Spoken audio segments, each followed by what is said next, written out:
এখন কি বলছি আমার নিজের মাথা ঠিক নেই। ভাগ্নেকে বলছি শালা, যেহেতু বাঁধুরে রং মাখাচ্ছে, মাথার ঠিক নেই আমার। দেখো বন্ধুরা, হোলি তো চলে গেছে, কিন্তু হোলির দিনের কিছু কিছু মুহূর্ত আমি গানের মাধ্যমে তোমাদেরকে দেখিয়েছিলাম, কিন্তু সবটা দেখাতে পারিনি। আর কিছু কিছু সুন্দর মুহূর্ত আছে, খুব মজার মুহূর্ত, সেটা আমি তোমাদের সঙ্গে আজকে শেয়ার করব। দেখো তো, আজকে সকাল সকাল প্রথমে চলে এসেছি ঠাকুর ঘরে। এদিকে আমার বর আর শাশুড়ি মা পুজো দিচ্ছে, আর আমি গুছিয়ে দিচ্ছি, তরমুজটা বনিয়ে দিচ্ছি, সমস্ত কিছু গুছিয়ে দিচ্ছি। আর এখন দেখো, গোপালকে স্নান করিয়ে রেডি করেছে মা প্রথম হোলিটা মাখানোর জন্য। প্রত্যেক বছরে আমাদের বাড়িতে একই নিয়মই হয়ে আসছে, প্রথমে ঠাকুরকে পুজো দিয়ে আবির দিয়ে তারপরে আমরা দোল খেলতে বেরোই। শুনেছি অনেক আগে আমাদের বাড়িতে দোলযাত্রা খুব ধুমধাম করে পালন করা হতো, হরির নাম সংকীর্তন হতো, হোলি খেলা হতো, নগর কীর্তনে বেরোতো। তবে আমার বিয়ে হওয়ার পর থেকে আমি এসব দেখিনি, আমি শুনেছি। ভাবলাম গপুকে নিয়ে আমরা আনন্দটা করি। গপুর জন্য একটা সাদা ড্রেস কিনেছিলাম, তো ওটাই পরিয়েছি আজকে হোলি খেলার জন্য। তো দেখো, গপু আজকে আমাদের সঙ্গে হোলি খেলতে বেরিয়েছে, কি সুন্দর লাগছে গপুকে সেজে গুজে, খুব সুন্দর লাগছে। তো আজকে দেখো সবাই মিলে আমরা কি সুন্দর করে হোলি খেলবো, মাকে তো একদম পুরো অপ্তাল লাগছে। তো দেখো, আমরা ফল মিষ্টি নিয়ে সবাই বেরিয়েছি দোল খেলতে।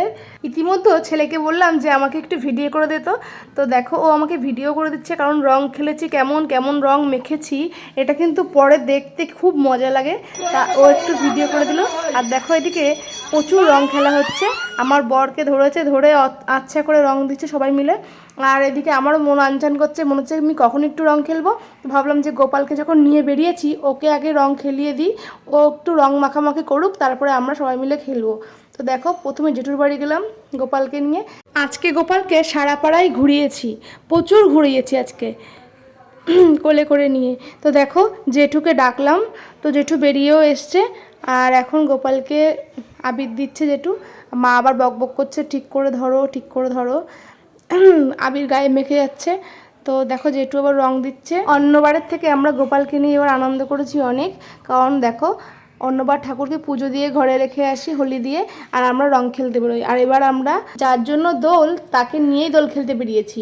তো দেখো, আমার দিব্য পুরো রং খেলে একেবারে ভিজে গেছে রঙে। এদিকে দেখো কি হলো, বাদুড়ের রং নিয়ে আমাকে তাড়া করেছে, এবার কি তাড়াতাড়ি করে মুখ পুরো ঢেকে নিয়েছি।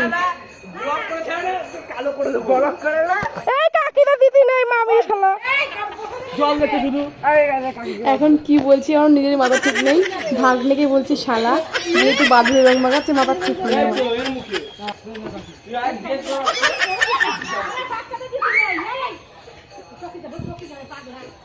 যাই হোক, অনেক কষ্ট করে বেঁচেছি। দেখো কিভাবে ঘুরে বেড়াচ্ছে পকেটে রং নিয়ে, দুই পকেটে রং নিয়ে ঘুরে বেড়াচ্ছে ছেলেগুলো আমাকে রং দেওয়ার জন্য। যাই হোক, আমি বেঁচে গেছি। এবার চলে গেলাম বৌদি বাড়ি। হ্যাপি হোলি।